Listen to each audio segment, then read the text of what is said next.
bato akufi eza kindoki akufi mpona siksi ya basusu banda bobanda kolekisa bato nanu bosilisi te boyebake bino mpe bokokufa destination na bino lifelo destination na bino chez Satana l'homme récoltera ce qu'il aura semé. Mawe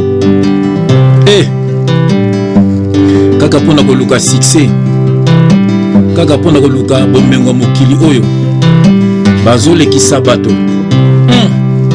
yango ndeko na ngai Yesu alobaki sortez du milieu d'eux bandoki baza ebele ntango ozosangana na bango ozokangama na bango me bakolia yo ti bakolekisa yo soki oza na Yesu te bango bamelaka makila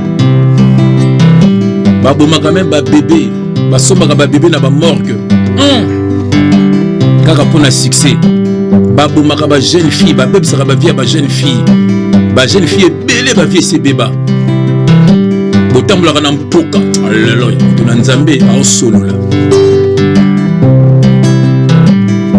babebisaka même bajeune garçon bakoma ba deux fois mpona succès kaka bazala ba number 1 sortez du milieu d'eux tala lelo chouchou akufi chouchou mboyo chouchou na leki ya camarade na ngai la jantance spino balekisi mpona succès faute mpe aye moko esa bimaka na ye kuna me banzala kaka ya pays azongeli bango tala lelo oyo mwana ya bato akufi eza kindoki akufi mpona succès ya basusu banda bobanda kolekisa bato nanu bosilisi te boyebake bino mpe bokokufa boyebake bino mpe bokosambwa destination na bino nde na lifelo awa l'homme récoltera ce qu'il aura semé destination na bino kozala na lifelo bosala boza kosala boboma ba innocent faute mpe ya bango moko balandaka bino lelo bato bakomaka bafana kwiti tala bango na bareseau sociaux kaka kokomisa bamusicien kaka kolanda bamusicien na poto ebebi poto ekomi lokola maluku tala bato kolanda bamusicien yango bokendaka misala te okoma mawa mingi baconcert wana bademo nde bayaka bazodétruire bafille na bino luka mosala zala na occupation d'abord na bato ya mabe epesi pasi epesi mawa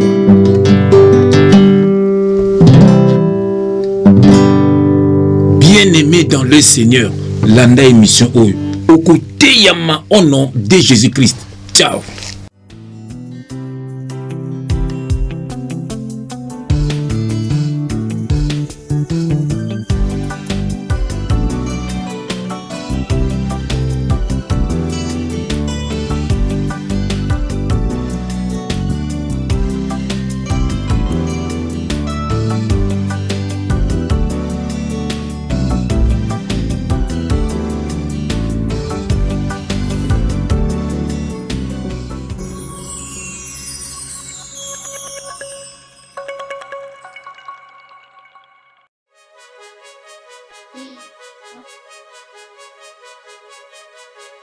Congolais et Congolaises, habitants du monde entier, dans l'optique de vouloir vous offrir un cadre de vie sain, paisible et sécurisé, Toronto City VIP de Malobu met en vente des terrains de 20 mètres carrés à bon prix. Ces terrains bénéficieront de l'eau potable, l'électricité et des voies gravelleuses. Situé à proximité de la zone économique spéciale de Maluku et voisin des sites Vodacom en République démocratique du Congo, Toronto City VIP se démarque par l'originalité et la beauté de son espace en vous offrant des terrains déjà cadastrés.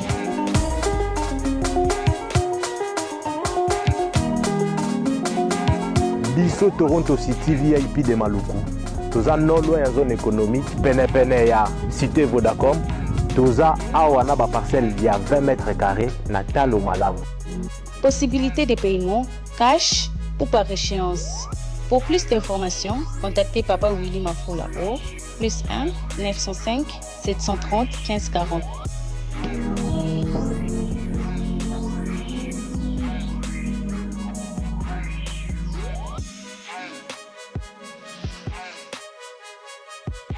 Offre limitée dans la mesure du stock disponible. Amen.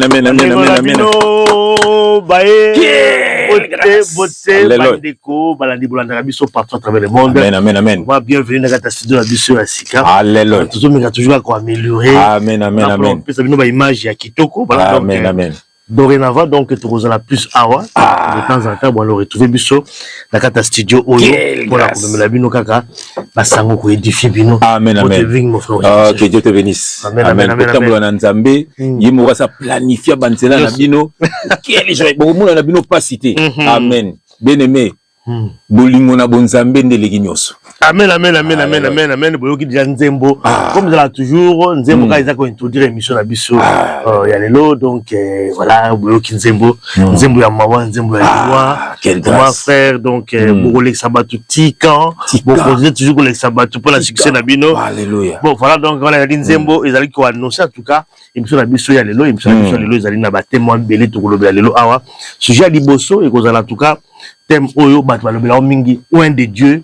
Nani babengi oin de Dieu. Ne touchez pas à mes oins, donc on a évité qu'ils aient plus un terme moko oyo ba passer va utiliser ngo. On dit ba oin de Dieu, toucher bangote. Donc frère on me rappelle qu'on expliquer biso ngo lelo awa. Oin de Dieu nani yango babengi oin de Dieu. On va ne touchez pas à mes oins. Il banini, je crois qu'ils sont vraiment intéressant pour la lobela lelo. Amen. En confusion. Par rapport à thème wana donc oin de Dieu to balango émission na biso ya lelo. Alors deuxième sujet na biso ils allaient vraiment en lien donc dans Nzembo au frère Jeff Koyemba donc ali décès donc il y a danseuse Chouchou Mbayo. Amen. Chouchou Mbayo elle qui danseuse dans quartier latin. Pas qu'on fait l'omidé mais bon elle rappelle la comme sous elle pas Adolphe. Je pense que dans cette écoute de l'émission juste avant pas Adolphe elle pas des Zimboé également pas des Zimboé c'est elle rappelle kuna. Amen. Voilà donc Chouchou Mbayo je crois que ma vidéo na ya suka salaki annoncer nga ba aide ba sunga etanga zobela. Donc azoutanga pe la komba ya Kofi zo la on est pas mal chance que partout pour batba aider bango la komba Kofi arrive ma passe mais à 5 quand même batba za au-delà quand même mais batba la kaka Kofi te batba la vraiment que ndeko la bango sur la vraiment ali kobela aide des ako ya quitter donc à 5 ba eti c'est na biso oti kokufa Chouchou Mbayo oyo azali l'une des premières danseuses au ba potra Kofi plainte na Kinshasa. Bon, plainte pour la viol au boulevard à Paris, mais banana d'abord la kin. Je suis allé qui pour une bande de porter plainte. Dans la salle bango émission na Kinshasa ta ba porter plainte voilà. Ba vidéo ezali beto tiango awate. O ba yi ko loba ko déclarer eloko oyo ko faire sala ka bango. Voilà, donc ko faire sala on va mabe, aloba on la émission, chouchou na ba danseuse mususu, ba yi mo mingi. Donc asala bango ko subela bango ko sala ba croix ndenge zalaka. Mais ce qu'on n'avait pas compris après azonga sur ce quartier latin je me rappelle que le blanc le la émission na biso lelo liwana ye bon c'est vrai que Dieu est la paix naturelle paix aller parce que le dit dans Nzembo c'est comme si kaka Dieu ko za sacrifice mais on me rappelle au fond la biso par rapport à décès donc il y a Chouchou ba yo azali petite sœur donc il y a mutunanga Spinola Diatans mais condoléances Spino Mbote Spinola Diatans mes condoléances ba condoléances na famille Mobimba na kombo na Jésus Christ. Voilà donc le blanc lelo liwa ya Chouchou Mbayo ezali est-ce que ezali naturel ou kaka ndenge sacrifice donc Nzembo je sais pas bon tu me rappelles au fond la émission la biso ya lelo on est allé deuxième sujet troisième sujet la biso to le bien sûr stade donc il y a Fali donc stade de France et puis double stade donc de Martyr il y a fait rigoler également à tout me rappelle que le belango aspect parce que bon c'est vrai que magamba concurrence sur la musique bon c'est vrai que ndenge zala ki na ndenge komi siko et komi peut-être na ba dimension mususu qui tozo le belango tozo présenter le Kindoki alléluia et ko suka wapi concurrence via concurrence c'est ça ma be frère na ko la limia na ko la JF na ko la bo et ko tinda yo osimbakisi obite nini muki wana sa vraiment le bombo comme alango to parler un peu sur cette aspect wana bunda frère il y a concurrence et surtout dans mon bien aimé frère Alimia oui comme il y a Bastade parce que stade des armes belé donc pour le blanc la 4e émission la biso il y a alors dernier sujet la biso pour le blanc en tout cas ezali la vidéo moko Marcelo Tunas azali ko senga bandimi na mbongo senga ba $70,000 ba $100,000 ko senga pona nzambe parce que comment nzambe ba senga pona nzambe to pe kape ko le blasi ce phénomène phénomène oyo ya ko senga bambongo na kati ya Dieu a besoin de ton argent. Ils ont ba bostra ils pas Marcelo na ba église nyonso Charles ko senga bambongo comment est-ce que mutu net na Kinshasa a asimba kisi na Gabon mutu abi na mami choko nous avons $100,000 à briser. Voilà, donc tu me rappelles que le bâti phénomène voilà. Est-ce que bon on les a amenés en Zambie bon comment est-ce frère commander beefsteak d'abord beefsteak voilà donc commerce il y a des bâtiments dans le bino lelo auto bombeli pour la bino frère faut développer comme ils ont toujours amen tout est émission là beaucoup en Zambie tout bon de la frère tout bon de là avant tout quand la carte il y a émission la plateau la mission oyo alléluia ça fait du bien parfois de changer amen amen voilà donc je vais que ça apprécier la bâtiment la mission quelle joie immense la mission partout à travers le monde je le disais pas mon frère frère tout bon de la kaka to benga mukule mission ko te bano ya ye makambo so likana mukili frère yango nzambal frère yango nzamba tinda ka ba oya ye frère na but moka batu balamuka po mabe tondi na mokili yango atinaka bato loka ba Moïse atina bato loka ba Noé tonga arche bato bakota fa tozo tonga arche bato bazo kota nde na bonzambe arche eza nde bonzambe kota bonzambe libanda na Yesu nde kufa delige koya boko kufa pamba delige za libanda frère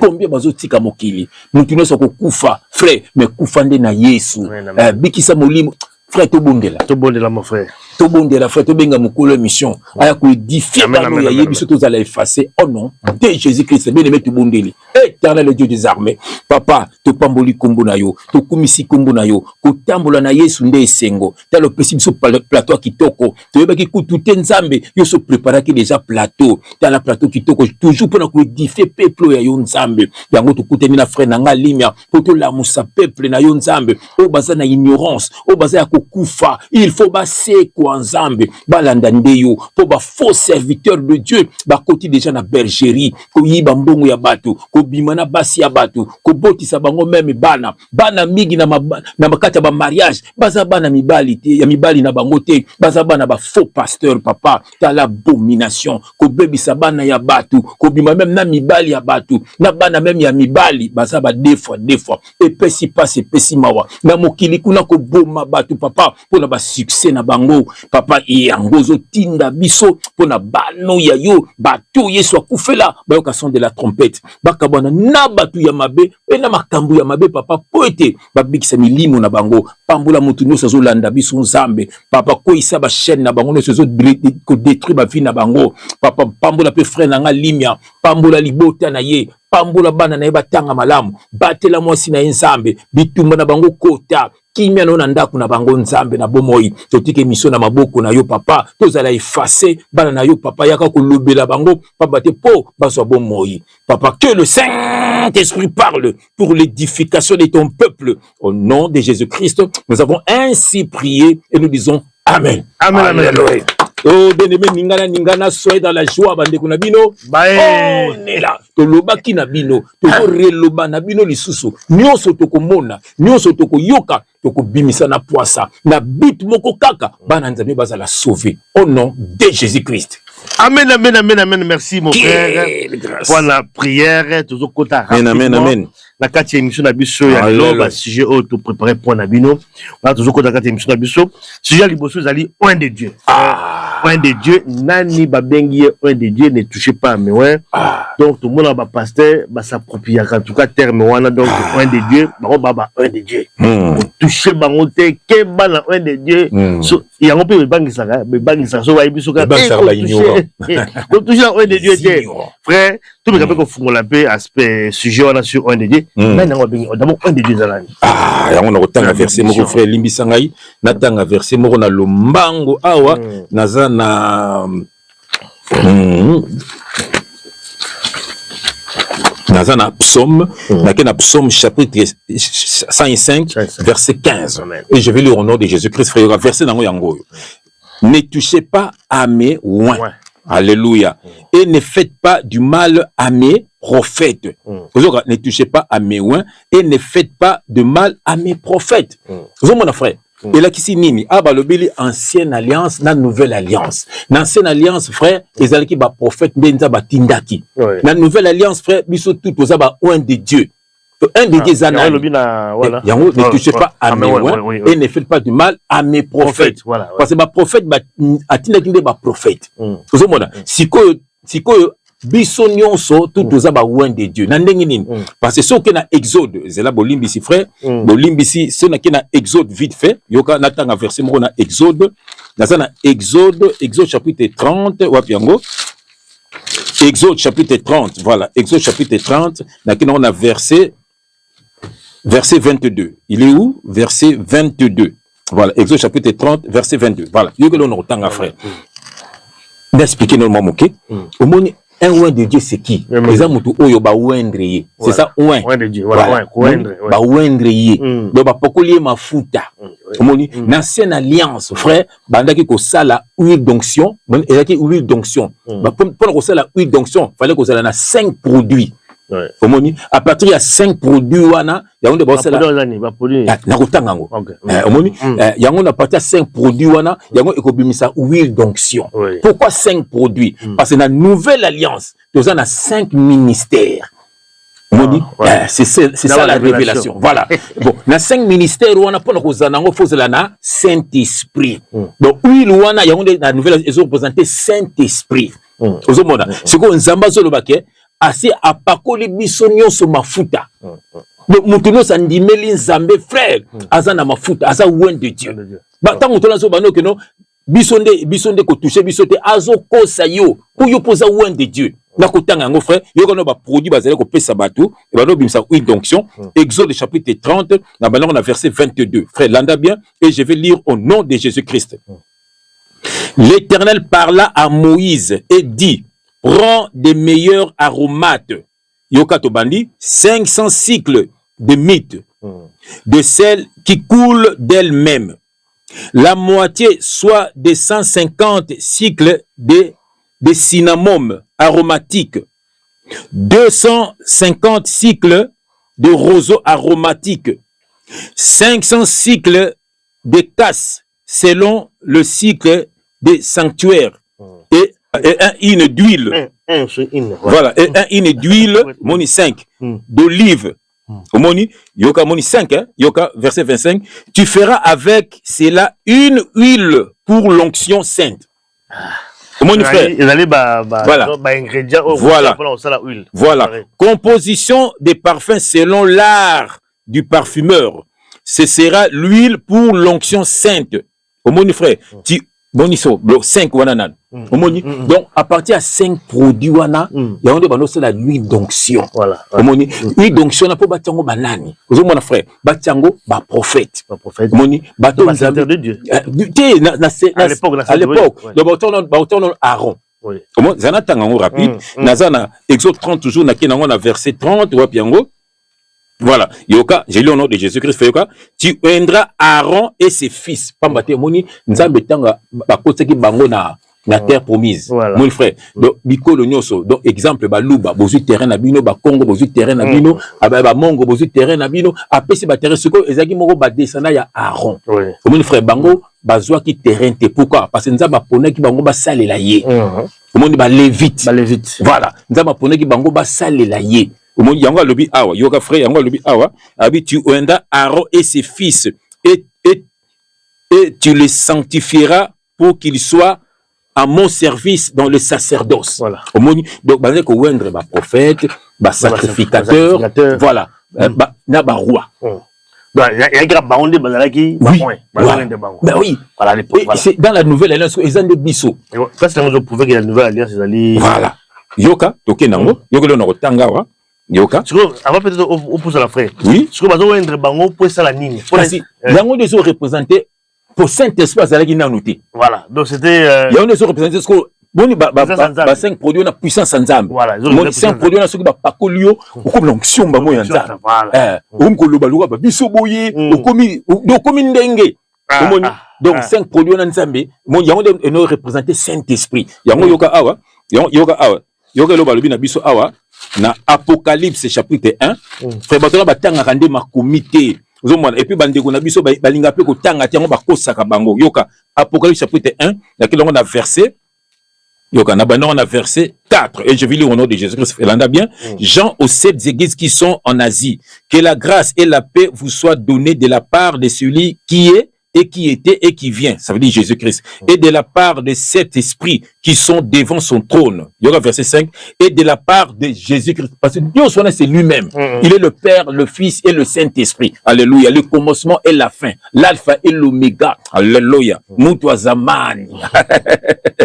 Et de la part de Jésus-Christ, les témoins fidèles, Yoka, le premier-né des morts, et le prince des rois de la terre, à celui qui nous a aimés, qui nous a délivrés de nos péchés par son sang, et qui a fait de nous un royaume de sacrificateurs pour Dieu son Père. Au moins, frère, il a fait de nous quoi? Un royaume de sacrificateurs pour Dieu son Père. Donc, Moutunion so oyandimela Yesu, à partir de Kulusu, osa sacrificateur, frère, dit amen. Osa sacrificateur. Donc, yonde moutosa, oin de Dieu. Yoke loka lobi, yoka frère. Alléluia, amen, amen, amen, amen. Yoke loka lobi na 2, na acte. Yoke loka natangamba, on a acte chapitre 2. Yoka, acte chapitre 2, avant tout nanga motuna. Acte chapitre 2. Acte chapitre 2, voilà. Acte chapitre 2. Bato balinga pe kotanga te. OK, église ka batia ki bino nini? Oh non. Ayebi kuduté. Ayebi ka to bino kinze mama kalambai. Acte chapitre 2 verset 17. Frère Yoka, et je vais lire au nom de Jésus-Christ, frère Yoka. Dans les derniers jours, nous sommes déjà dans les derniers jours. Voilà. Mon frère, dit Dieu, je répandrai de mon esprit, donc on a sopé là, donc on a oindre, donc je répandrai de mon esprit sur toute chair. Frère, Moutounion so aza ouen de Dieu, Moutounion so basopé lié ma fouta. Yoka, dans les derniers jours, dit Dieu, je répandrai de mon esprit sur toute chair. Yoka, vos fils, vos filles prophétiseront. Donc Moutounion surtout aux droit au lobela nzambe. Vos jeunes gens auront des visions et vos vieillards auront des songes. Oui, sur mes serviteurs et sur mes servantes. Dans ces jours-là, je répandrai de mon esprit et ils prophétiseront. Donc, bengi bisonyo surtout serviteurs de Dieu. Vous avez qui na Gibson, alubinini. Omoni, donc amunaka makambo. Omoni, amunaka makambo. Alobela kanga yoko salela kanzambe. Uzumona à l'époque non on a ça bena zabaleta. Uzumona mais ya lobaka nanga. Uzumona donc ça veut dire donc c'est ça frère. Donc bakosa yote soko ndimela yesu na bomo ina yo okabona na vie ya péché ozali loin de Dieu zali mutu yo apakola ye mafuta danani na Jésus Christ. Lelo uzomona na kati de l'église mon bâtiment bazo ba huile bazo sopela bango c'était dans l'ancienne alliance.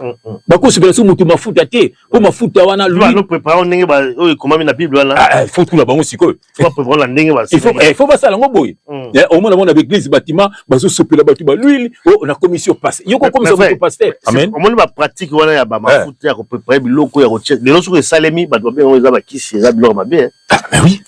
C'est ça, parce qu'à l'époque, ça se faisait comme ça. C'était l'ancienne alliance. L'ancienne alliance. Oui, parce pour l'instant, ça va mélange, pour pas pouvoir aussi. Ce pouvoir. Parce qu'il y a un peu la temps à créer pour plus pouvoir. Mais c'est ça, mais na bon Nzambe. Oui. Bunganga na Nzambe. Parce que tu sais pourquoi? Parce que le Saint-Esprit n'était pas là. C'est que le Saint-Esprit assis à ya. Yesu mtasala kamakambu nyonso frère. Mon toseni ni potezo salo. Toke wapi to tuni nani to ozomona so moni tozaki diriger kaka panzambe omoni frère donc ça veut dire que au mona kana kati betonga na bango frère c'est la sorcellerie yango otuni bien est-ce que tango bataka bato ba huile est-ce que bataka ngo basala ka 5 produits wana bo yo mtu bapakola yo mafuta est-ce que mafuta bapakola ki yo bataki 5 produits wana mafuta l'huile d'olive papa huile d'olive omoni siko nzokande awa c'était 5 produits et les 5 produits représentaient le Saint-Esprit. Donc, dans la nouvelle alliance, c'est représenté plutôt le 5 ministères. Donc, les 5 ministères. Il y a même roi David, pendant qu'on sa Goliath, il y a 5 pierres. C'est au cas Pierre, nous avons de Goliath. Donc, ça veut dire que un ou un de Dieu, frère, ils allaient moutou nyonso mona na nzambe nyonso, ce que le tambola na nzambe yango lobaki, voici les miracles qui accompagneront ceux qui auront cru. En mon nom, ils chasseront les démons, ils imposeront les mains aux malades, et les malades seront guéris par quoi? C'est par le Saint-Esprit. Pose aller loin de Dieu, frère. Yango ozo guéri ba malade. Moi nango to emane à 14 ans na Jiraisia. Frère, soka sambele loka obiki. Ozo mona muki wana. Ça veut dire balobi awa, vos filles, vos fils prophétiseront. Ba ko sala makambo nzambe. Zo mona frère. Mais faut dire mais tango lobaka, touchez pas à mes ouins. Et lobaka ni. Kasi yango to tangi. C'est vrai que ne touchez pas. Ça toucher ngolobani. Ah wana nzambe so wana nzambe zo ça ko nde bana na satana. Qui ne touchez pas à mes ouins. Ba toucher bisoté.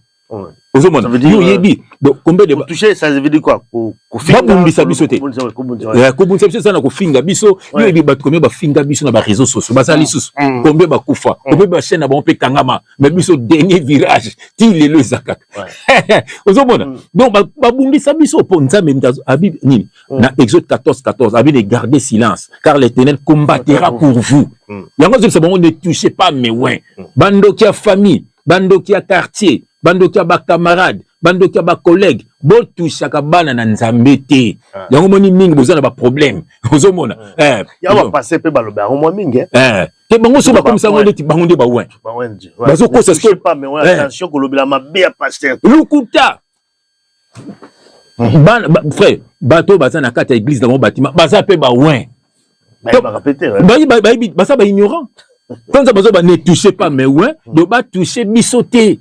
Donc biso bana nzambe ba toucher bisoté yango abi voici yoka frère yoka so kamal biso ho alobi nini alobi abiso nini nzambe alobi nini nzambe alobi nini abi alobi to ko tambola likolo ba scorpion et rien ne pourra nous nuire monisiko parce que nous avons le Saint-Esprit avec nous. Saint-Esprit yango ils ont représenté l'huile d'onction moni par le 5 ministères des 5 produits bando ça la huile d'onction.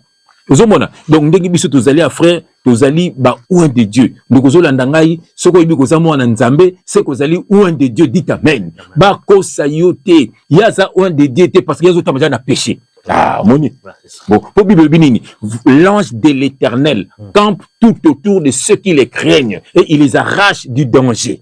Moni donc mutunyo sa banga ka nzambe ange de l'Éternel ça simanai aza ouin de Dieu c'est quoi tom tom bano ngai ni naza ouin de Dieu ke bano ko loba mabe na ngate azo bang suka po loka bimaki na yo ko poata yete botiko ba sekene ngalia ka bino mboko église bo lo bango te ozo man ne ba bangi saka bango yo ko bangi to fana suka nye aboki sana nyo na fana ngani non bible bito dénoncer bango ozo mon mais ce qu'on fait ozolba c'est ça ba si je ba lo mingi amen amen ne touchez pas mais ouais mais ce qu'on doit dénoncer un de Dieu et c'est allé ko toucher mais non yoka ça vous allez un de Dieu mais otamboli mabe mais ba dénoncer yo voilà et ça c'est toucher un de Dieu non kasi yoka merci na kambo tuni merci frère yango na tangango awa nzamba lobi yango awa yoka voilà 1 Timothée chapitre 5 lequel on a verset 20 beaucoup marba verset frère yoka je lis au nom de Jésus frère yoka ceux qui pêchent reprends-les devant tous afin que les autres aussi éprouvent de la crainte. Moni bato bako na masumu bimisa bango na poisa devant batu nyonso to ba o batikali basa na kobanga. Voilà. Donc ceux qui ozoko na masumu c'est koza ouin de Dieu te parce que un ouin de Dieu abanga ka nzambe. Po muto abanga ka nzambe ça veut dire nzambe apakola ye mafuta. Ngana ko linga jamais moi sa frère Alimia. Voilà, na ko linga jamais moi sa frère Tangi. Ozomona na ko linga jamais ba sero bayaka ko sambela na biso frère bani no ndeni baza ba ndeko nanga à moins que sikoyo oza na frère moko aza na mwasité alinga bala ndeko abubalani voilà que yo moko ozo contrôler bango ozo gérer bango ozomona le bate Ezekiel Mbula to pesi mbote Ezekiel Mbula abiba sakisha ko fala bonzambe Amazon na bonzambe ozomona baza nango bona l'église la bango bâtiment surtout moko boye frère vrai mutu asima azalaka na Paris kuna azala kwa misia wingi babia kesoki babia kinani Kokobar faux serviteur de Dieu mona bandal itala non mais la telina ye frère alata lokola ba païen et puis yesu qui dénilé ça ya bazalaka nde na ye do ba faux prophète on a tout o ba yaka bazalaka nde na ye o bazana ba Paris kuna ba konde moko za kuna azana suki belé lokola magicien frère batu na bango kaka ils sont là pour détruire le peuple de Dieu ozo mon frère donc il faut ba oya batu ba ko kende na lifelo yo ba soki nzama lo bibiso moto bando boma bango frère le bloc kamisa to ba kofi le fait tozo boma bango kara biso moko parce que bazo détruire bande ko na biso mon frère et puis c'est pas c'est pas si mawa. Voilà, ça c'était un sujet à Liboso sur un des dieux, je crois qu'il va comprendre quand même en gros. Un des dieux, sur le banc en Zambie, au tambour à la Bonzambie, aux Bonzambie. Donc on a dit un des dieux. Donc vous allez où un des dieux. Voilà. Donc pourquoi on dit ma foute na Bonzambie. Amen, amen, amen. Alléluia. Toujours qu'il est là. Donc mekio frère, moi la bélier moko. Amen, amen. Voilà, donc toujours limisanga frère, nangana solo moi témoignage moi ya mokeka. Pour moi na un des dieux. Et ça na sœur moko si na beta histoire wana. Frère sœur wana moi si moko ndo bimana mobali na ye frère ba ibisi ake komuna moi si wana ozo c'est wana azaki ni ba serviteur de Dieu na bango mais aza loin de Dieu ake ko sa maman bi mama ngana banga ka nzambe ngana kitaka mabulungu nga pona banga ka nzambe na tika vie ya péché tika mobali na nga beso mozo bimana mobali na nga frère na fingiye abi nzambe na nga ko bundela nga frère kala mingité abeli non ndo bimana mobali bato abeli bakini l'hôpital ozomona bana quartier ba ko benga frère na biso moko frère papi na pesi mbote frère papi ou frère Alain na pesi mbote na France kuna frère ba ko benga bana ki avant ya poto ba ko benga ye tela ndeko na biso azobela frère esi na beta histoire frère na zo kende na nzela akina voye bisie ko kende kuna te ngai na beti yabi nzambe soko mpe bisenga yebisanga ngosusu alga ngosusu deuxième fois frère akomi na porte ya mama yemo ayuki souvent wana ah mais non, frère, à côté quand même, à comme la porte, l'adresse va passer qui est numéro à chambre, tant à comica na numéro à chambre, tant à côté, à mon discours, c'est la noire bande ko ba mounier, y a papi, ce qui frère là où y a papi, tant à monica encore, frère, alors qu'ils se voient on a pour la dernière fois, ko sambi la yete, ngam na pin, parce que nous avons ce que zayo confirmé, juste tant à eu ce confirmation, c'est mon gars non, oli misanga na tikelo mo libana na zoya. Abimi libela ko papa bimi kuna sera ngwa kufi zomona yeb azongi pesu ta keni mbala moko akendaki mbala moko so tango siko sera kufi ndeza ka limuta kufi quelque chose ba aux accords alika matanga na quartier sera ngo ba na accord alika kenga me matanga tanga kumi amoni ba sera ya sera o ba benga ya osambela bingi moko abi mais qu'est-ce qui s'est passé yoka nzabe so sera ko confirmer abi ni tondo peksa ya atika mobali ya batu seron aki koloba na biso aka ya sambelaka nzamba ko beta ye donc biso pona biso zakaka likama même na mbeto hôpital andole la kaka na komba mobali wana na so kufa pona mobali wana omoni siko donc siko sero wana zalaki nani prophète na bango au moins ye nani Joël Tatu Moïse Mbi Mike Kalambai Mutombo Kalom Walo bato lukuta bato mankiona deux fois intermédiaire entre bato ba fidèle na benza frère il y a qu'un seul intermédiaire entre les hommes et Dieu c'est Jésus-Christ lui-même il est le Père le Fils et le Saint-Esprit yé moko intermédiaire muto mukilité frère muto mukila kendra toilette lokola yo aka nzala lokola yo ngalo toke nzala lobi tele toke ko liambango ozomona bazoko sa frère bazoko sa biso bazimeni boss bimanakati na bango omoni frère donc un oin de Dieu ba simba kaete nzamba ko frapper yo yango baki ne touche pas mais oin ndeko nanga somme tazo bungisa yo kele kutu mawa tikeleka moi temps yo ko bungisa pojo so bungisa nzamba ya soute yo so bungi yo moko tika nzambe ko beta yo ko mona yo moko ko na mawa na kombo na Jésus Christ. Voilà, donc ça c'était sujet Liboso oin de Dieu toujours qu'il est rapidement pour la deuxième sujet na biso où les alistes ya mawa décédons ya danseuse Chouchou Mbayo Mbayo ex-danseuse ya quartier latin et puis Azala qui également pas Adolphe quand même le dire aussi a aussi pas des Zimboué mais a aussi et pas à Kofi Olomide et puis tu dis également que Azali l'une des danseuses où ba fundaka Kofi dans justice na Kinshasa ba fundaka ye qui bon voilà ba gagné parce que bon la justice absolue à Congo mais na salarié émission à Kinshasa on salarié témoignage n'est ba nego sala bango na banzo tout ça mais ce qui était quand même assez bizarre on n'a pas compris azonga lisusu katela te parce que yo place ba viola ki yo place ba sala ki yo mabe mais comment est-ce que ozongi lisusu kaka la place voilà ça on n'avait pas compris mais frère ni nango rolo ba rapport ya liwa donc il y a Chouchou Mbayo ex danseuse donc il y a quartier latin rolo bani ni pas ngako ko ndongo tangi ba Adolphe ba Desimbo ici na pesi Desimbo ici mbote na Londres na pesi pa Adolphe mbote mingi frère nangai bango ko tutika no bango poni parce que bazaka quand même kuna bango ba betela mo musique kandi tsoto ndo beta ba ko balinga musique bango ba beta musique ko balinga musique bandoki baza ozomona donc ça veut dire que moni chouchou ndongo lobi wana o comprendre pourquoi zongaki ba sero wana baza batwa pasi frère nangai donc so moni danseuse moko aye ko côté la leader c'est qu'elle a la sorcellerie pour ba danser sur la frère ba nyoko la kabango enfin eza ko na danseuse moko bo emo sala na pe mission ozomona yebi tu sais de qui je parle ozomona frère na mona danseuse wana ndenge ba nyoko le na quartier latin ngana mona akima quartier latin poani ozomona mais okomona ye azokumisa leader akumisa jibe mabe donc elle a la sorcellerie ou quoi ozomona omoni frère donc tant ba tu sais ba danseuse ba ka usano be mission be frère eza na ngaba matifi ba mona ye alakisa ndinga zalaka ndaku na ye voiture na ye ndinga lataka ozomona frère pour baza asa ya nzambe te serwana okomona ye frère nazo so vérité zana tanga verset moko c'est là. Dans Romains chapitre 1, dans le verset 18, je vais lire au nom de Jésus-Christ, ça fait landa. La colère de Dieu se révèle au ciel, du ciel. Et pas banane, yoka.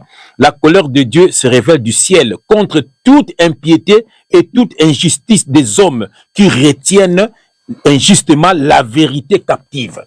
Mon frère, batu nyonso injustement atangi vérité. A beaucoup le vérité. Pambate, tam so pa botana mutango. Ou soit tam sous po ba mimaye poto ou tam sous po ba pisaka mbongo donc ça veut dire que ceux qui ba danser sous tilelo ba na souffrance e ba ngeno kota ba concert frère po ba imna bango vérité te alors bino boyebi vérité au mon frère mais boloba on a pesi turambo mambote vraiment double XL turambo ba kini alors ba ki atteint comme MG30 abi mais MG30 yepe auta ba bisiko frère Jeff auta pourquoi lo bagate c'est ka bongo amati frère ce que muta bongo munu ke tobokaka po eza yote eza Saint-Esprit ba ouais moto ba wendre yo comme koloba yango iso bini frère boza na misu mais bozo mona te boza na matoi mais bozo yoka te boza na monoko bozo loba te il faut que loba batu ba ba place yo wuti ozo mona frère pamba te po bango pe ba kende kuna te ozo mona frère ba danser sona ba nyoko maka ozo mona ngana ko loba vérité ba danser sona ba portaka kofi plainte na B50 ezalaki wana B50 balondo na pesi mbote sika za na balanza to sa na émission na kin oui mutama ayana ba balanza saki B52 balondo na pesi mbote sika za mais pourquoi kenda pas fali c'est Kinshasa yo ayana ba danser zo sa ba émission mais pourquoi kenda n'est pas fali frère pour na ba souffrance voilà ozomona ba danser zona frère na ko sa ote mais pour stade moko boye quand il a été betaka na stade de martyr est-ce que yebi ke bakenda ngona ko somba bébé na morgue histoire vraie mon frère bakenda ko somba bébé na morgue bakenda ko kunda bébé na stade de martyr wana frère ba stade yo mona ka wana frère to ko on va stade tozo le belango te ba makambo sale maka na ba concert yo mona ka wana obino bozo kufela o number 1 o nani babu makabato mon ba chouchou wana ye moko via lo ba pona ko kangali pungu foko tia soyi bakenda ko bondela ba chouchou wana bazonga poni ni plainte kufa moni ata danseuse via betaka danseuse mo coup de pied on a plein de kufa en fait kufa gagner ba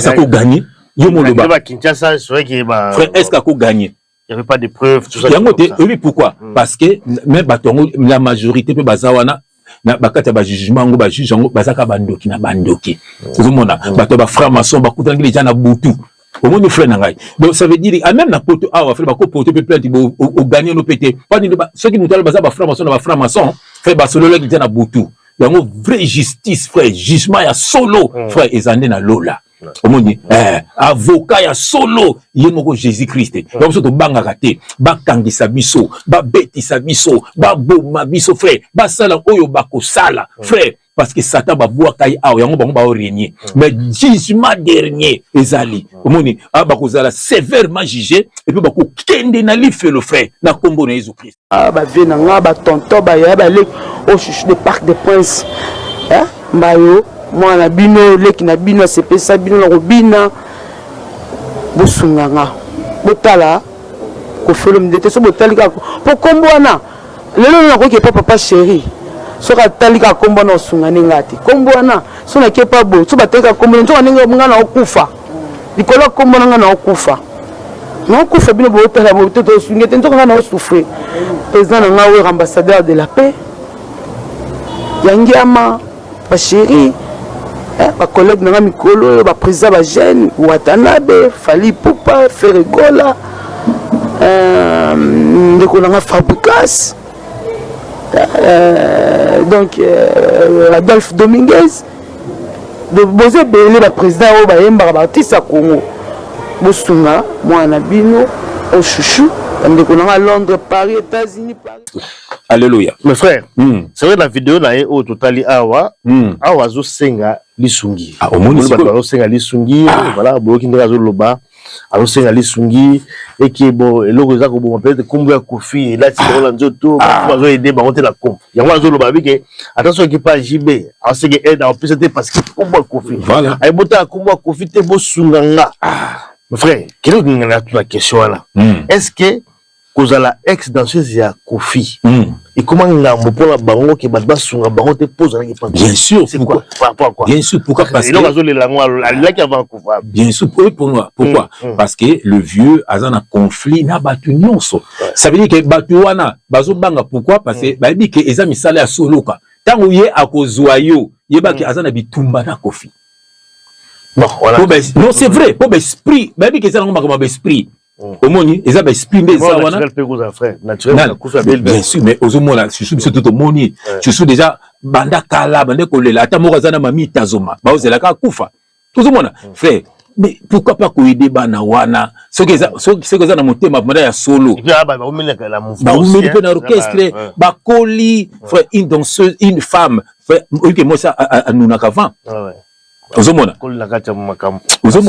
moi ça base ba kola ka vent pour nini pour kobota ba nini kolamba makambo belé ozomona donc ça veut dire que tant on s'appelle mutu ezo sala moni ata ba ser wana ezaka ka aveuglement osobini déjà que le lukafi na yo mais tant tu ka Bercy to zalaka na ye ozomona to zalaka na Bercy baninga ba kimaki kima na yo pour le foot ba danser ezati okokoma mukolo ozapena obligé obala obota pe bana na yo alors mutu wana ako utiliser na bakisi na ye azoka ba makila na bino ya basi na ba chambre kuna pa ba taba balala ba taba kitunga ba boire ba makila wana basa na ba cérémonie ba benda ba makila ba melarango comme ba danser ba lobake ba orchestre na fois bazana ba docteur na bango ozomona balungula bango ba zemi.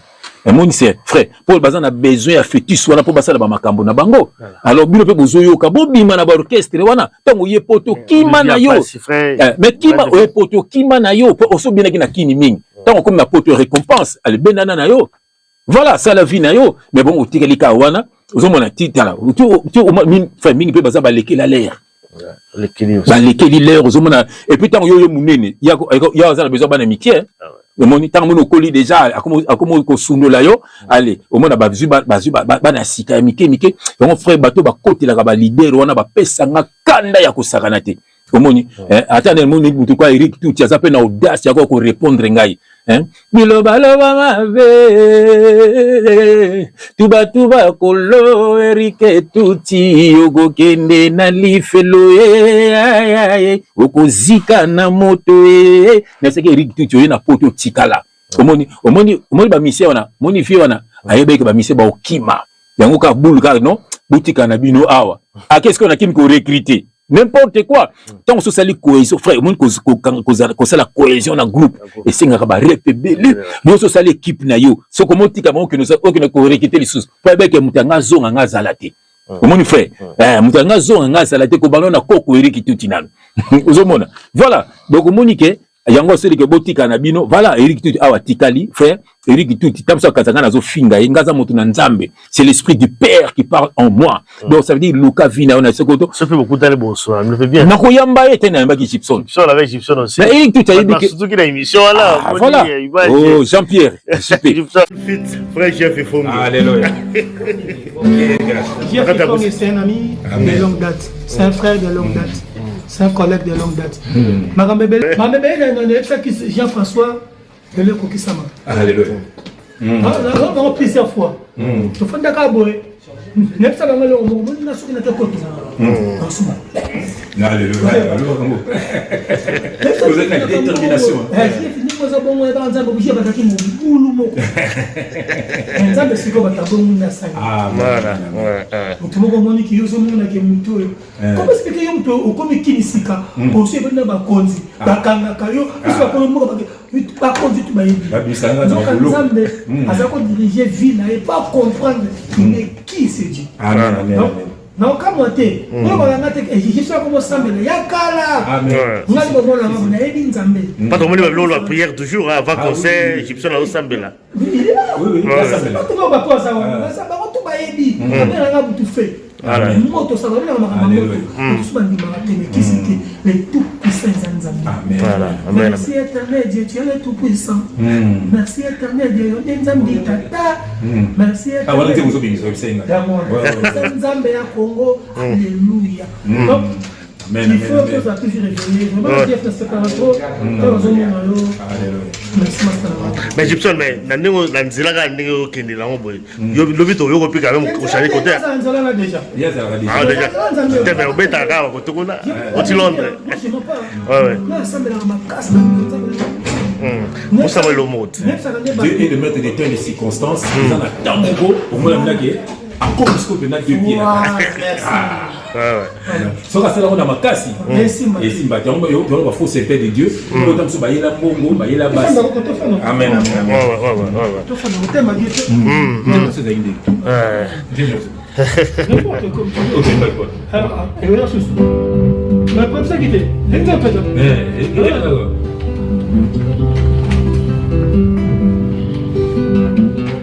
ça il est qui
voilà la mélodie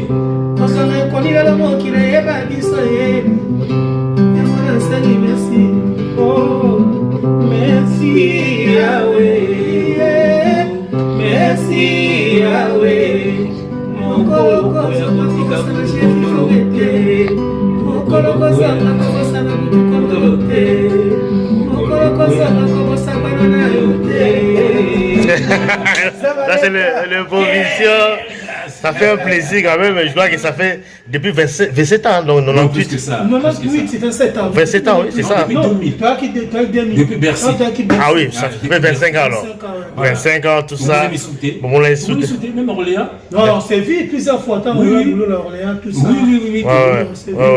Donc la famille est toujours sacrée. Là, il y a nous soquer. Nzamba tout puissant pour la voilà on est besika zwanga bazala soldat voilà on tala matali nzamba bibo petit on obéissai donc il est bail nzamba comme même partout sika lingi ce ka bi aba bimisona na mboka moko botola mutu moko on va trop s'attendre te ya frère ate Eric tout to kulen to kuyamba na yo yebi motema nanga yebo banga chenze go embelenga la bi na embela ngope lisusu pour souci na ngezani parce que Eric tout dit c'est un homme très très intelligent. C'est moi na Gombe ngana amemanga pa na bango na Gombe. Vous mona donc ça veut dire que Eric Touti atanga na teni ne ligo. Ngape selimo na tanga pe na teni. Na pe mo ni ligo. Vous mona o na poto siko Eric Touti na adresse na nini? Moi c'est na nani? Bana na ba nani? Vous mona la vie privée non, aussi. Non, vie privée te le côté mutu na nga frère. Ngala meme na Brazzaville. Vous mona général de Bia ke na biso tina Pointe Noire. Frère ndeko na drogue na drogue basi donc azolo kota n'importe quoi ozomona siko mais siko poni ozaki na kati ya envoûtement omoni siko ndenge zawa na frère azana poto peut abongisa vie na ye azala calme azwa ba soin une fois parce qu'il est malade même que le banding azolo sentir que tension paiement ozomona à se reconstruire et obso to lingi ngwana voilà abik sabo moina ye atika makambu ya kofi ozomona ayebi frère to solo laka biso to solo laka entre biso ayebi ke makambu ya kofi za mabe ozomona ayebi combien de fois longa kuna ya kotaka culture pays vite et pas ya wazé quoi pourquoi bongo est grave wazé quoi monsieur Google frère il n'est pas sa place au monde musique wana la monde na été mon biso to zela kaka non ça une émission maman Nzambe non ça la frère na wazé quoi tout ça vraiment on parler sur la Bible alléluia ozomona ye fa bimana kuna parce que ce n'est pas sa place ngana komela ki akufa kuna te pour ça bokonza likolo amen je te dis bonjour mon frère que j'aime tant voilà donc ça c'était deuxième sujet et ça fait quand même pas si bon voilà donc bah musala on peut appeler le foot à terre le foot on va sur les poteaux net bo atia on la poteau on va vivre na bango on va Kinshasa bazina bilaou na pesi mbote na bango ba fa na bango moi c'est grand frère na Michuri na pesi kunu dans Michuri mbote bazina bilaou bazana kimia na pesi ser na ngai fifi misa yolo to pesi mbote voilà donc basa ba vina bango basa ba vina bele batikala na bango basa bele ba chouchou la ba ipeda fallait batikala na batikala na ye asali vina ye parce que bon le foot à bango ezala raté autant nous ala aux états sont ba no mususu voilà on s'est construit vina yo voilà qui kolandaka di danser zoye munene après basundoli yo c'est triste bato bana bandoki voilà ça c'était le deuxième sujet sur les décès donc il y a Chouchou Mbayo bah tout cas c'est le troisième sujet où ils ont quelqu'un ma musique PKK donc stade de France il y a Fali et puis double stade Marty il y a Fer parce que là on fallait la petite date dans le système cadre il y a pas double Pekuna alors parce qu'ils ont la guerre moko boy quand ils ont la miliango ya musique mais ils ont kene na ndenge moko boy tout le monde passé ba stade on a bloqué minene quand même fait pour na yo comment on analyser polémique wana ya musique et ko suka na ndeni entre Fali na Ferry par rapport à stade au moment yo suka ndeni frère biso tanto bel makambo yo parce que toi ba fanatique na bango te tout ça deni les cités oyo ba ya ko misa ba musiciens tous les musiciens sont des satanistes vous mon frère voilà biso to côté la bango te mais na makambo le bien na guerre eza nango te guerre eza te eza nde moko aza na vision musunde aza na vision te adembeli muninga c'est-à-dire voilà c'est-à-dire que Fali aza na vision ebiloko ya lingi azobuma batu pamba te po alinga za numéro 1 so faire azobuma batu pamba donc buma batu po aller place azokende te je te dis vrai parce que c'est une honte parce que il fait la tête ko beta na Kinshasa soki na place échangère quelque chose comme ça échangère alimentaire voilà c'est fallait qu'il ko beta ako beta ba rena ba double c'est fallait ya beti il pas ya beti pe double non parce que donc ça veut dire ezana moko azolandane muninga donc muninga beti ba rena ayo beta parce que là ma concurrence tant ya beti boye pas zoluka pe surtout tira na sima non ba concurrente les que moko azali bosso azana vision et puis ba tout ba hollandais na sima voilà ba tout ba hollandais na sima tout le monde ba hollandais na sima tu as na guerre moko to mona guerre pena ya papa tabule na papa luambo to mona penda guerre qui ba yo yemba bomba na zoki molangi tu as ko mona guerre na guerre to mona peke tabule ya beti ba Olympia mais na beta ba Olympia pete mais tu vois tu allais quitter parce que même pas ça Olympia on le luambo beta ba Olympia même pas ça ba Olympia wana siko il fallait ezaki makamususu ba 7 jours ya Olympia wana ezaki makamususu mais pas ça pilaki yango wana te ya pas ça pilaki yango wana bandeli aussi ya ezaki bandeli tam so pe guerre na pe bandaki pe na te bomba wana ezaki wana ki jeunesse après tabouler après nani lo envoyé mais tu comme on a guerre ya emmené na papa wemba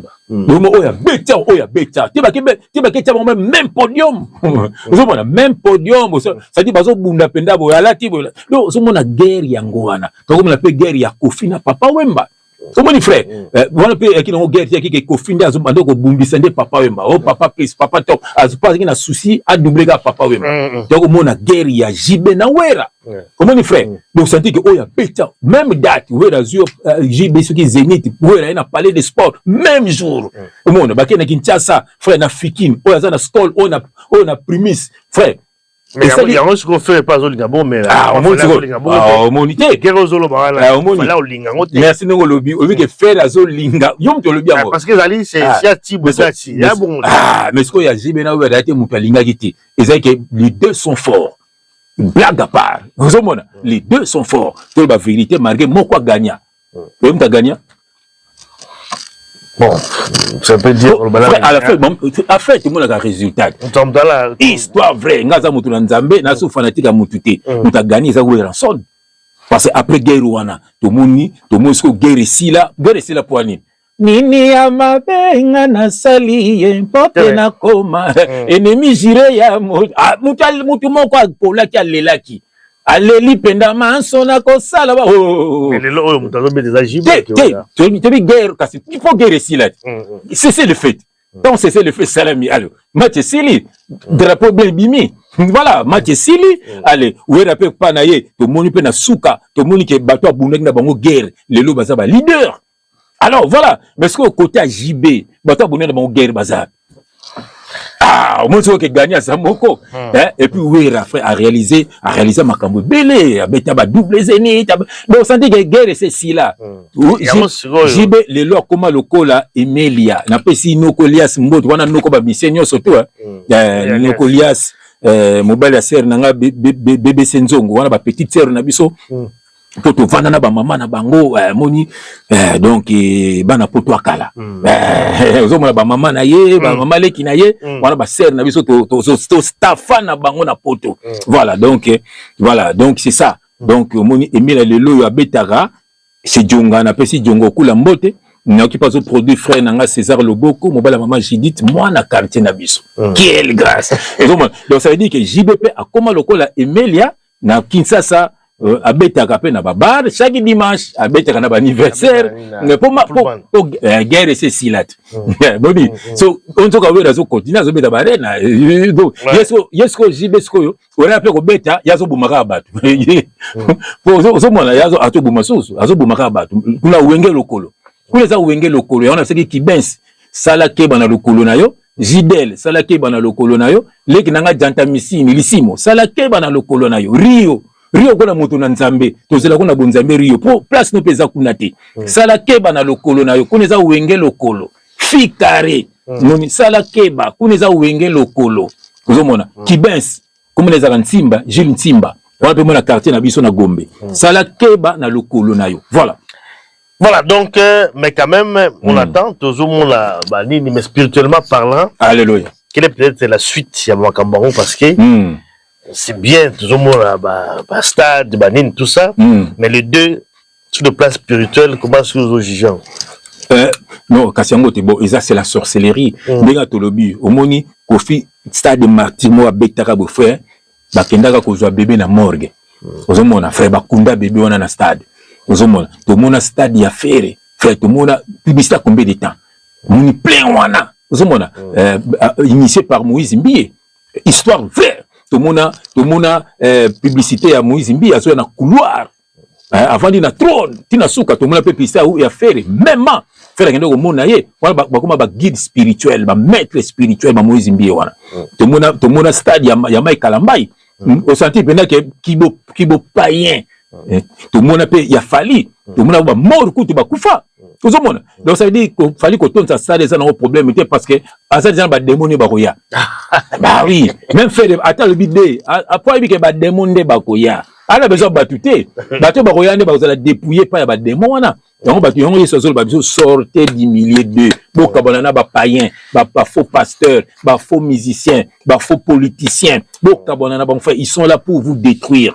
Zomona moni etoza la sœur na biso mona tanga kombo na yete alobakango abengaki biso ezana homme d'affaires moi qui ça o ba chroniqueur tout ba boa kaka ozomona aliaka ne tufi azadi atantufi moni siko sœur akanga e penza boy et puis sœur wana tango dénoncer mutu wana frère sœur bella sœur nga kufa ozomona na pesi stopé sœur na biso mbote moni frère na ngai donc ça veut dire que maintenant ba boa kaka et mutu mona za na ba kofi azala ba mission tout wana ozomona donc mukila na fait etondi na makambo mabe donc faut batu bakabona na batu wana frère via kitoko yangoyo osela nzambe okindaka musala ozana mosi na bana na yo ozomona ozokolisa bana no malamu osambelaka na bana no na mosi na yo c'est ça la vie frère nangai donc voilà. Donc c'est un peu ça. La TV au monde bango la car kokumisa ba musicien ba bunda pona bango c'est terrible.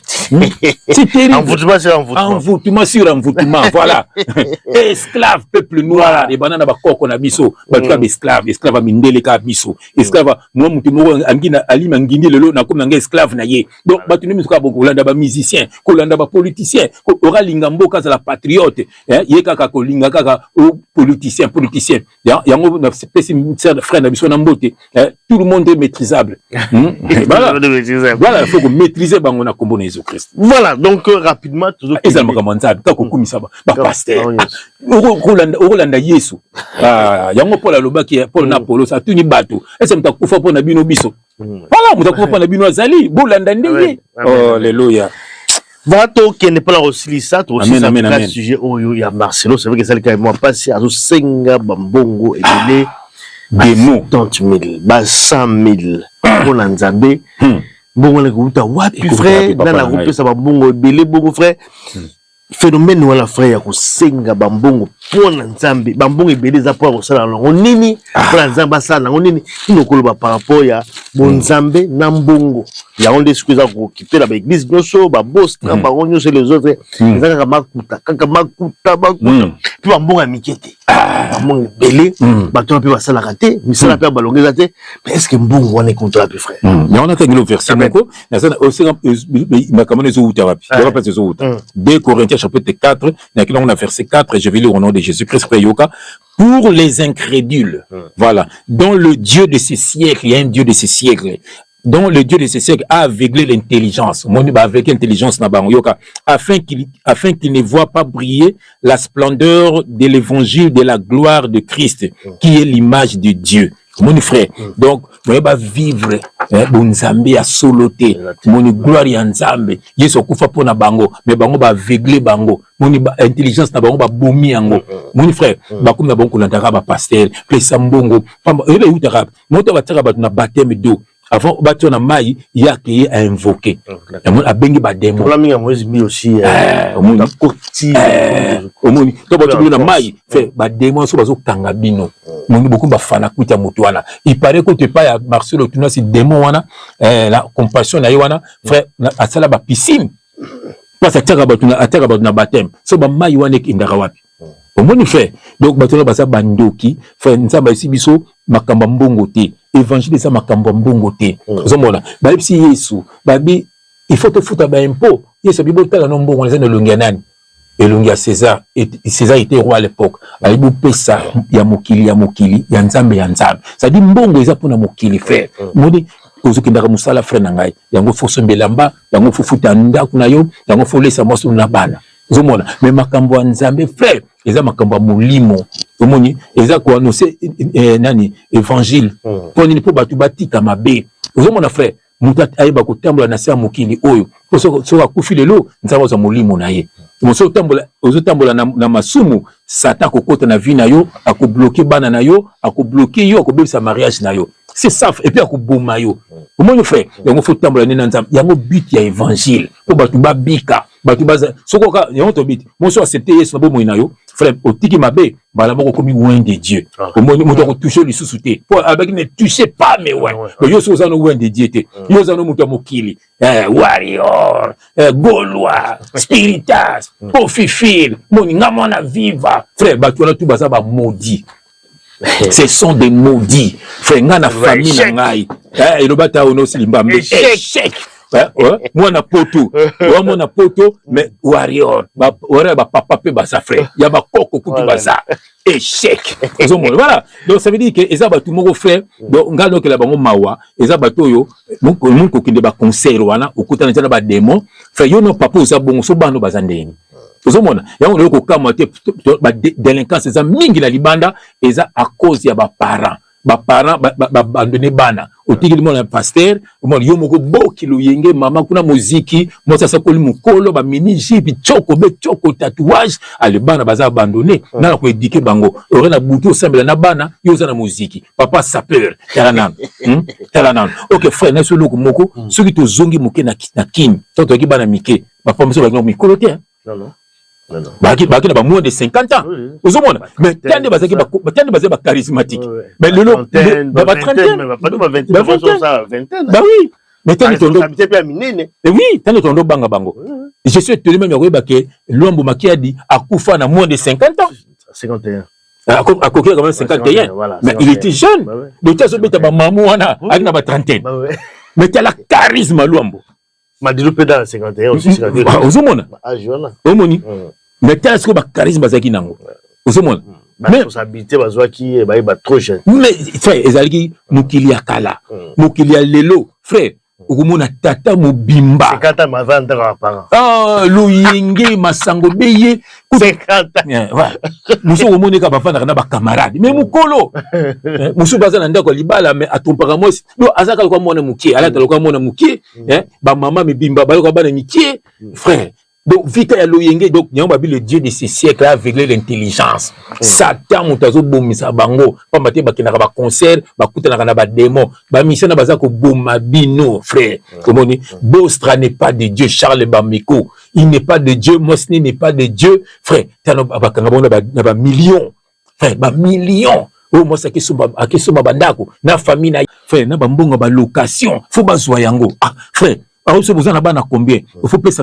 Donc, t'as là, moi, na moko payer ça autant. Est-ce que ça, c'est Dieu? Hein? Et puis, moi, maman congolaise, baza zoba ya batuana. T'as na begiza ba Moïse, mais basinde batonda. Pas batuana, tu basinde batonda. Et puis, bima rappel na bango. Na coupe na raté batongo. Donc, ça te batu moko mayele na mutu ezate. Ozo mo yango ba boma ba étude ou quoi?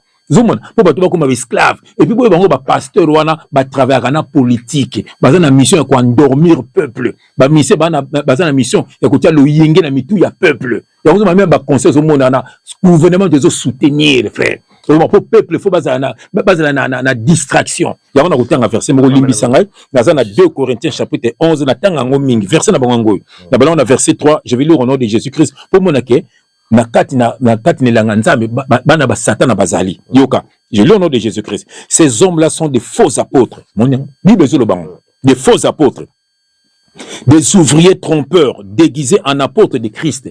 Mon frère, et cela n'est pas étonnant puisque Satan lui-même se déguise en ange de lumière. Il n'est donc pas étrange que ces ministres aussi se déguisent en ministres de justice. Leur fin sera selon leurs œuvres. Car na misala na bango ko buma bango. Frère moni bazaya nzambete frère. Moni bana na Satan na bazali. Tanga Matthieu 24 ba faux prophète bakoya. Ba na ba miracle lokuta. Frère, comment yo ka bakoisaka yo? Hein? Ça fait 10 ans, 20 ans, ça fait là. Au quoi nous kaka? Bana besoin prier, boleki liboso. Oh, non, comment disciple était? En tout cas, sur ça disciple. Ce sont les mêmes personnes qui passent. C'est pas possible. C'est terrible. Ok, ce que bon amis amis. Chaque dimanche, on va à Baloga nyoka, ça fait nyoka kaka. Tu vas lobby la kacha muloka lobby allez. Ala muki. Le biso à quoi ce sera nyoka. Monsieur ce que ba foot rapper bango. Ah ça là ba spectacle voilà. Répondre ma spectacle bongo, c'est que za mona na satana. Ozo kosela nzambe makambu. Moni po boliambonga batu bokendeli bo ba mema batu na lifelo. Ozo mona frère. Ezape na moko bona bosi ni kombo na ye. Ye pena donc souka na aventurier. Miko zo sanbio neti ba théâtre moko kabaga ba mbongo. Ba image moko lekina ye na wera boy. Zoma motana na wera. Ye soit disant le pasteur. Tala andimagane ko zana ba faux prophète po ba beta makiona. To mona ke pa wale ça azasu mikona mutu wana. Ozo mona siko. Donc batu moko frère na yebité. Bien aimé, sortez du milieu d'eux. Kobi qui s'est mis mon abino na kombo na Jésus-Christ. Merci en tout cas, mon frère Jean-François. Il faut que comme la suite émission na biso, il y a les lobes, bon ligne na batula na biso, Pichu Pacho de Norvège dans Obo Sanaté, comme toujours, aide vraiment merci pour la biso. Pichu Pacho. Donc comme vraiment la souka cette émission, mon frère. Voilà donc na petit loba souka pour te clôturer. Première émission dans le studio. Alléluia.